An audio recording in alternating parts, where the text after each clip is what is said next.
All right. This is my review choice board. I guess I'll be doing speed dating. I'll do I know you're supposed to just do one guy character, but I'll do two because like low key, this is basically what I do to review. So more characters, the better, I guess, for me to get a broader understanding of the comics. All right, let me start. My name's James K. Polk. I'm an efficient workaholic president.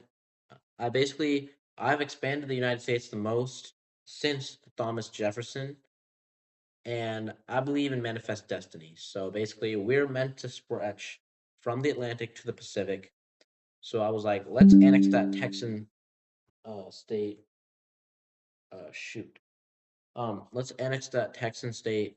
Let's split up Oregon with Britain. Uh, Something else I was like is um, there's like a couple questions with let's should we have these new states California, New Mexico, Arizona, Utah, um slate things, but I kind of accomplished my goals to just expand the countries, but this kind of brought more tensions. So you're welcome. I mean, yeah. So hit me up. Um, if you want to pull up to my house, it's called the White House. So you guys can come. Uh, all right, yeah. Script two. I'm a newly freed African American in 1866. My name doesn't really matter because during slavery, this country didn't really think people like me mattered. But I'm finally free after the Civil War, and during Reconstruction, Congress helped us out a bunch. They created the Freedom Bureau. The 13th Amendment ended slavery. 14th Amendment gave me citizenship, and 15th gave me the right to vote since I'm a black man. Um, so a lot of stuff changes. We have schools. We're allowed to rebuild our families. But a lot of backlash happens. For black codes are passed, and groups like the Ku Klux Klan attack us for trying to vote. And sharecropping basically replaced slavery with basically debt slavery. And 1877, when the federal troops leave, it sort of goes back to how it was, except we're technically free. The dream is gone for people like us. Rights that we were promised are denied. Reconstruction shows us what America could have been and how it falls apart, and how it has fallen apart in our history. We were free, but not equal. You know what? This has been like really short, so I'll hit you guys with. It's been like only 3 minutes, so I'm gonna hit you with like one more at least. So, script three. You can call me Harriet Beecher Stowe. So everyone knows me for writing Uncle Tom's Cabin, and everyone knows I came from a family of abolitionists and a family of religious preachers. Abraham Lincoln, when he met me, was like, "So this is a little woman who started this great war," and that's very reasonable considering I helped push America towards the Civil War. I wrote a novel that showed the brutal reality of slavery, whippings, families torn apart, humanities being denied. Most of these Northerners had never actually even considered what slavery was like because they hadn't seen what it was really like from a slave perspective. They'd only seen they just sort of closed their eyes to it. Southerners didn't like it very much. They called me a liar, threat. They said they treated their slaves truly, but I know it was true.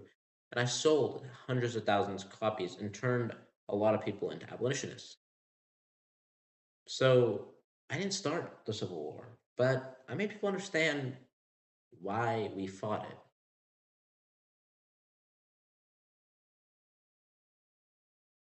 You know what? I'll do one more. So the fourth character I'll be doing, and just to make sure you guys know what I'm doing the Apush speed dating thing. Uh, my name's Stephen Douglas. I'm a senator from Illinois, and I believe the answer to the slavery question was that of popular sovereignty. Um, this Do you was. see my AirPods?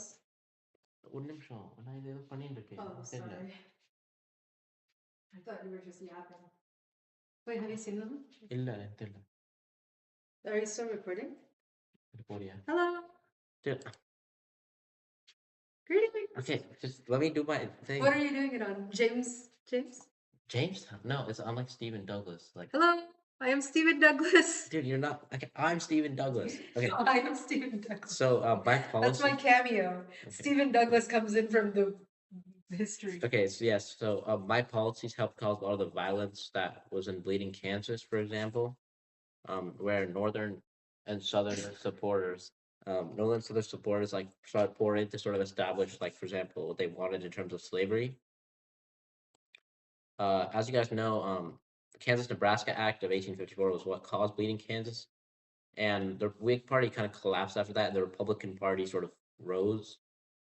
I was trying to keep the nation together, but my plan did the opposite. It broke us apart. Note to self: don't start a miniature civil war to solve a larger one.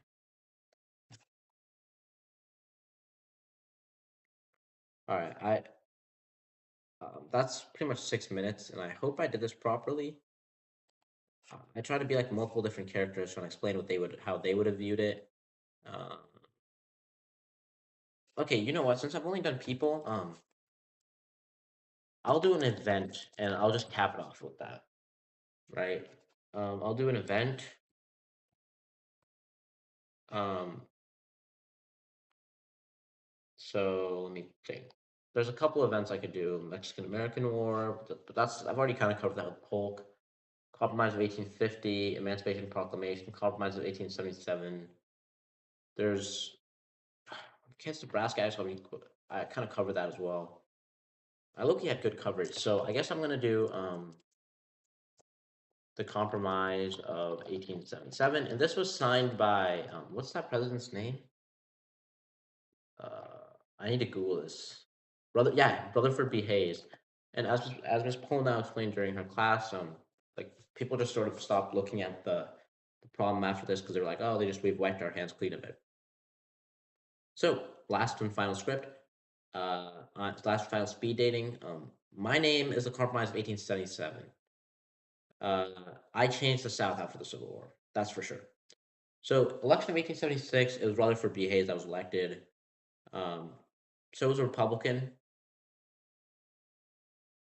Uh, so so Congress and Southern leaders were like, all right, we'll give the Republicans the presidency, but the South basically said, we'll take these military troops on our land and we'll get them out of there. So basically, all these Southern people who were part of the government that were the Confederate governments sort of became back into power. They're called redeemers. They built Jim Crow laws and used violence and intimidation. Um, and this ended Reconstruction, but this kind of caused segregation. Uh, I've always been curious, actually, that like Jim Crow. There's this whole thing about Jim Crow, right? Like, what does Jim Crow even look like? Um, this is apparently what Jim Crow looked like. Um, so let me just.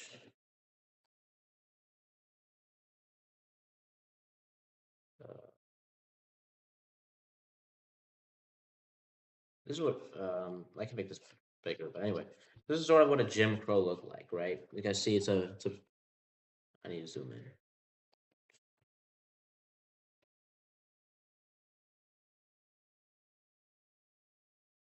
So you guys see, it's what? As you guys can see, the Jim Crow's laws, right? It's like a mockery of an African American person. As you guys can see, there's a lot of like things sewed onto his knees, indicating that he has old, worn clothes. And you guys see, there's the caricature of the large lips and the dark skin associated with African Americans, and the sort of portrayal of this sort of portrays Jim Crow as sort of a person who is very What did he say here? Like Jim Crow must go. Okay, this is like from the thing, and this is a whole era called the Jim Crow era. Just trying to look through some things.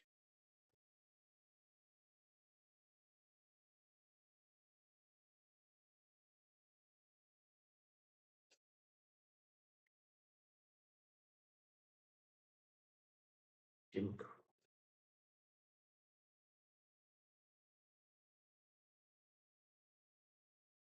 Um,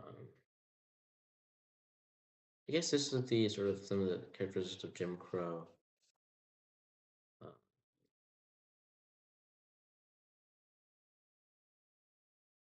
okay, let's just look through this real quick. So Jim Crow originated in the lyrics of a minstrel song. The era puts the heights of minstrel songs that depict African Americans, buffoonery, tattered dress, clowning, broken speech patterns, and inferior intellectual abilities.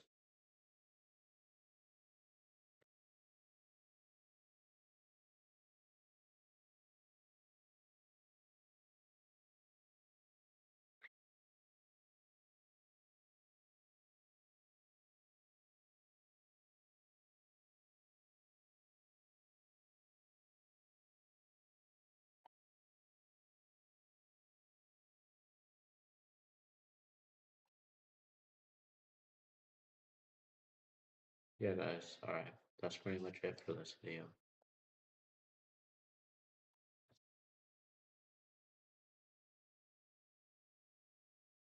Thank you guys for watching.